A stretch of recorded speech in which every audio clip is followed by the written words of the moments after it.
BJP. മുൻ സംസ്ഥാന secretary AK. Naseer സി.പി.എമ്മിൽ ചേർന്നു. എ.കെ.ജി. സെൻട്രലിൽ എത്തിയ നസീറിനെ സംസ്ഥാന സെക്രട്ടറി എം.വി. ഗോവിന്ദൻ സി.പി.എമ്മിലേക്ക് സ്വീകരിച്ചു. 30 വർഷമായി ബി.ജെ.പിയിൽ പ്രവർത്തിച്ചു വരികയായിരുന്നു എ.കെ. നസീർ. ന്യൂനപക്ഷ മോർച്ചയുടെ ദേശീയ തലത്തിലും വിവിധ സംസ്ഥാനങ്ങളുടെ ചുമതലകളിലും പ്രവർത്തിച്ചിട്ടുണ്ട്.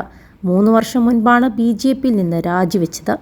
ബി.ജെ.പിയിൽ തന്നെപ്പോലെ ഇത്രയും കാലം പ്രവർത്തിച്ച ന്യൂനപക്ഷ വിഭാഗത്തിൽ നിന്നുള്ള ഒരു നേതാവ് ഇന്ത്യയിൽ പോലും ഉണ്ടാകുമെന്ന് തോന്നുന്നില്ലെന്ന് പാർട്ടി പ്രവേശനത്തിന് ശേഷം എ.കെ. നസീർ മാധ്യമങ്ങളോട് പറഞ്ഞു. പാർട്ടിയിലെ സജീവ സാന്നിധ്യമായിരുന്നു താൻ. പാർട്ടി തലത്തിലുള്ള പല അന്വേഷണങ്ങളിലും തന്നെ ബന്ധപ്പെടുത്തിയിട്ടുണ്ട്. മെഡിക്കൽ കോഴയുമായി ബന്ധപ്പെട്ട കമ്മീഷനിൽ താനും അന്നത്തെ വൈസ് പ്രസിഡന്റ് കെ.പി. ശ്രീശനുമാണ് ഉൾപ്പെട്ടതെന്നും എ.കെ. നസീർ പറഞ്ഞു. മെഡിക്കൽ കോഴയിലെ കമ്മീഷണർ റിപ്പോർട്ടിന് ശേഷം ഞങ്ങളുമായുള്ള സഹകരണത്തിൽ ഗണ്യമായ കുറവ് വന്നിട്ടുണ്ട്. നമ്മളെ ഒതുക്കുന്ന രീതിയിലേക്ക് പാർട്ടിയുടെ നേതൃത്വം മാറിയപ്പോൾ അതിൽ നിന്ന് വിട്ടുമാറേണ്ട സാഹചര്യമുണ്ടായി. അങ്ങനെയാണ് 3 വർഷം മുൻപ് രാജിവെച്ചത്, അദ്ദേഹം വ്യക്തമാക്കി. രാജിക്കു ശേഷം സംഘടനാ തലത്തിൽ ചർച്ചകൾ നടന്നു. താൻ 2 പ്രധാന കാര്യങ്ങളാണ് മുന്നോട്ട് വെച്ചത്. അതിൽ ഒന്ന് തന്നെ ഒതുക്കാനുള്ള കാരണങ്ങൾ ചർച്ച ചെയ്തു പരിഹരിക്കണമെന്നതായിരുന്നു.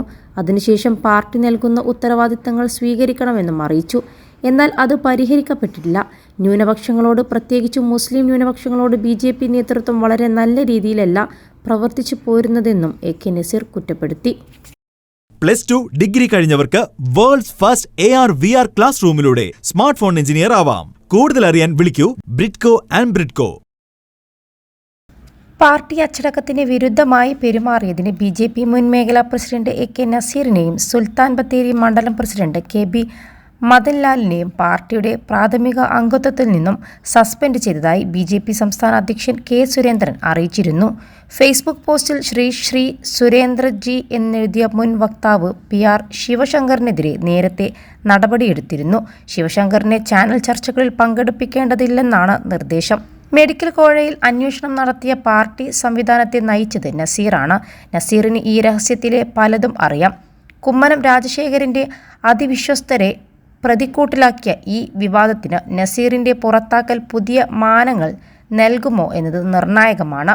ഇക്കാര്യത്തിൽ വെളിപ്പെടുത്തലുകൾ നസീർ നടത്തിയാൽ അത് പൊട്ടിത്തെറിയാകും. സംസ്ഥാന നേതൃത്വത്തിനെതിരെ തുറന്നടിച്ച് ബി.ജെ.പി. നേതാവ് മുൻ സംസ്ഥാന സെക്രട്ടറിയുമായ എ.കെ. നസീർ നേരത്തെ രംഗത്ത് വന്നിരുന്നു.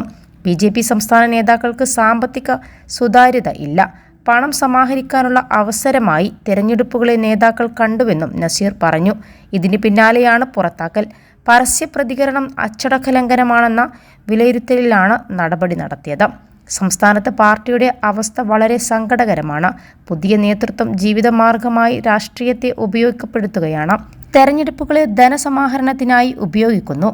അങ്ങനെയുള്ള നേതാക്കളുടെ മുന്നിൽ പാർട്ടി കേരളത്തിൽ വളരില്ലെന്നും നസീർ വ്യക്തമാക്കി. ബി.ജെ.പിക്ക് സംസ്ഥാനത്ത് വളർച്ച ഉണ്ടായിട്ടുണ്ട്. എന്നാൽ ഒപ്പം നിൽക്കുന്ന പാർട്ടി പ്രവർത്തകരെ ഒരുമിച്ച് കൊണ്ടുപോകാനും ഒപ്പം നിൽക്കാനും സംഘടന ഇല്ലാത്ത അവസ്ഥയാണുള്ളത്. പുനഃസംഘടനയിൽ പ്രമുഖ നേതാക്കളെ എല്ലാം വെട്ടിനിരത്തി. പാലാ ബിഷപ്പ് വിവാദത്തിൽ എരിതീയിൽ എണ്ണ ഒഴിക്കുകയാണ് നേതൃത്വം ചെയ്തതെന്നും നസീർ വിമർശിച്ചു. മെഡിക്കൽ കോഴ വിവാദത്തിൽ സത്യസന്ധമായ റിപ്പോർട്ടാണ് നൽകിയത്. അതിനുശേഷമാണ് ഒതുക്കപ്പെട്ടത്. അന്വേഷണ റിപ്പോർട്ടുകൾ സമർപ്പിച്ച നേതാക്കളെല്ലാം പുറത്തുപോയ ചരിത്രമാണ് ബി.ജെ.പിക്കുള്ളതെന്നും നസീർ ഓർമ്മിപ്പിച്ചു. അതുകൊണ്ട് തന്നെ കൂടുതൽ വെളിപ്പെടുത്തൽ ഈ വിഷയത്തിൽ ഉണ്ടാകാൻ സാധ്യത ഏറെയാണ്. തൃശൂരിലെ സംഘപരിവാറിന്റെ പ്രമുഖനായിരുന്നു കെ. കേശവദാസ്. സി.പി.എമ്മിൽ ചേർന്നിരുന്നു. തിരുവനന്തപുരത്ത് മുഖ്യമന്ത്രി പിണറായി വിജയനും സി.പി.എം ആക്ടിംഗ് സെക്രട്ടറി എ. വിജയരാഘവനുമാണ് കേശവദാസ് അടക്കമുള്ള നേതാക്കളെ സ്വീകരിച്ചത്. കുമ്മനം ഉൾപ്പെടെയുള്ള നേതാക്കളുമായി വ്യക്തിപരമായ അടുപ്പം സൂക്ഷിച്ചിരുന്ന ആളുകൂടിയാണ് സി.പി.എം പാതയിലേക്ക് മാറുന്നത്. 16 വർഷം ഹിന്ദു ഐക്യവേദി ജില്ലാ ജനറൽ സെക്രട്ടറിയായിരുന്നു. 4 വർഷം യുവമോർച്ച ജില്ലാ സെക്രട്ടറിയുമായിരുന്നു.